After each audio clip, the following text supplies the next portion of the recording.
la ville renaturée de demain. C'est une ville qui, avec 20% d'espace vert, restaure ses ressources au pied de ses immeubles.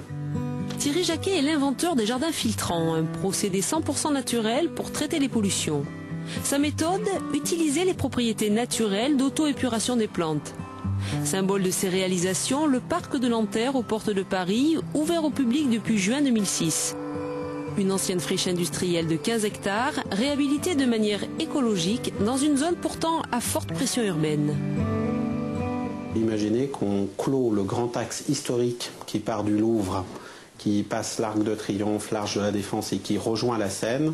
Cet axe historique urbain est clos par un jardin filtrant qui dépollue l'eau de la Seine pour envoyer de l'eau riche en oxygène et soutenir le milieu et éviter qu'on retrouve des poissons le ventre à l'air comme on a eu plusieurs fois avec la Seine. Dernier de ces projets mis en service d'ici fin 2007, ici, en Eure-et-Loire, la station végétale d'une société spécialisée en phytocosmétiques. Ça n'a l'air de rien, mais c'est la première fois qu'on utilise un tel système dans cette filière. Dans cette usine, les éléments à traiter sont des déchets végétaux. En clair, les parties inutiles des plantes une fois extraits les principes actifs utilisés dans les crèmes. La particularité de cette charge pollution, c'est que si on envoie effectivement ces éléments, ces extraits végétaux directement dans la rivière, ces éléments végétaux, pour se biodégrader naturellement, vont utiliser l'oxygène disponible dans le cours d'eau et il n'y aura plus assez d'oxygène pour les poissons. On va asphyxier le milieu, des algues vont apparaître, on va ce qu'on appelle eutrophiser la rivière. Élément clé du jardin filtrant, les roseaux, des plantes aux propriétés étonnantes. Ces végétaux peuvent pousser dans des milieux humides, pollués, pauvres en oxygène et sont capables de traiter la plupart des germes, virus et autres polluants. Le roseau accumule très bien les charges polluantes.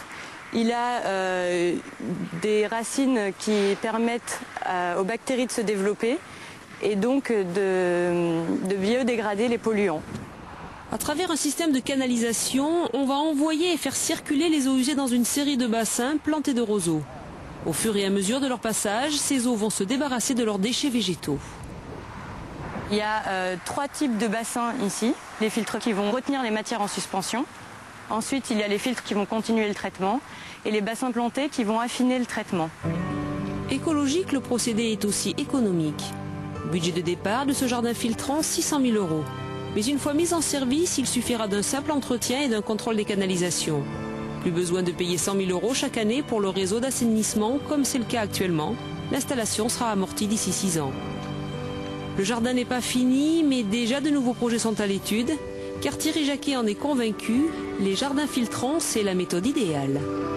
On a une chance fabuleuse. Chaque fois qu'on fait un jardin filtrant, on retrouve des qualités d'eau où il n'y a plus d'azote ni de phosphore. Donc on peut réinstaller des végétaux, des espèces végétales mais parfois aussi animales qui sont en train de disparaître. Donc on fait chaque fois ce qu'on appelle des sites conservatoires pour la biodiversité. Imaginez qu'un jour, dans Paris, la plus grande partie des parcs pourront être aussi des lieux où on restaure les ressources, où l'eau usée des bâtiments haussmanniens à côté seront traitées dans des parcs publics.